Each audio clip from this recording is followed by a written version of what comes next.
Lock in, please. We're going to start with a quote.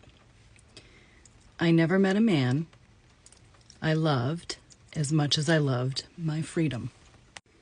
That was a quote from Susan B. Anthony when asked why she never married. I never met a man that I loved as much as I loved my freedom. Are you familiar with coverture? If you're not, coverture was the law of the land in this country when Susan B. Anthony was alive. Coverture essentially was what made a married woman her husband's property.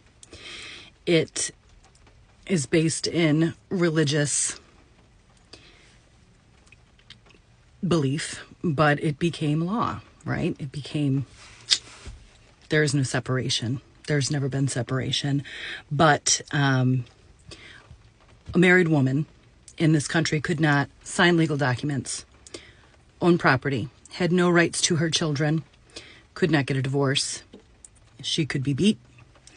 She could be raped, among many other things. That is the legal definition of what coverture was. It stayed that way until roughly 1848 with the New York Married Woman's Property Act. That was the first state, really, that started to end coverture. New York set the template that every other state followed that started to end coverture following the Seneca Falls Women's Rights Convention. Why am I talking about this? Did you see what our Congress just did with the SAVE Act? 4 Democrats even signed on to the SAVE Act that would essentially take away a married woman's right to vote.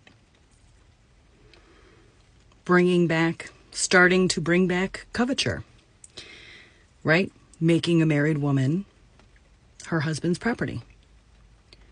Taking us back 200 years. Why? Why?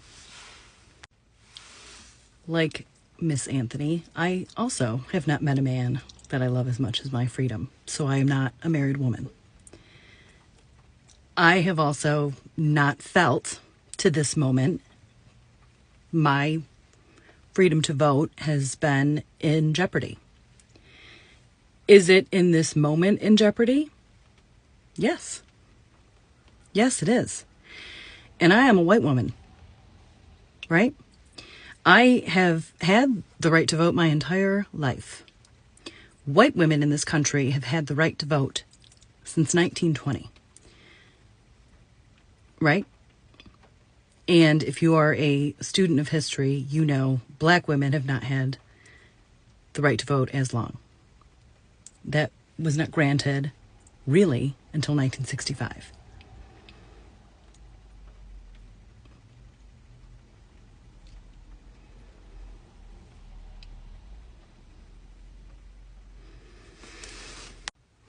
I'm not saying don't get married.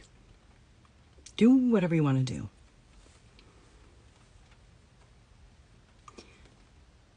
But I hope you're paying attention.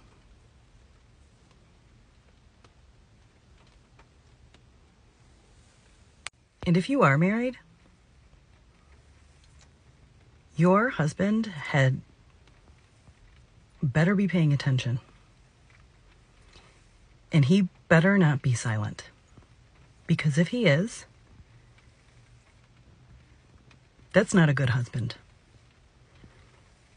That's not a good husband.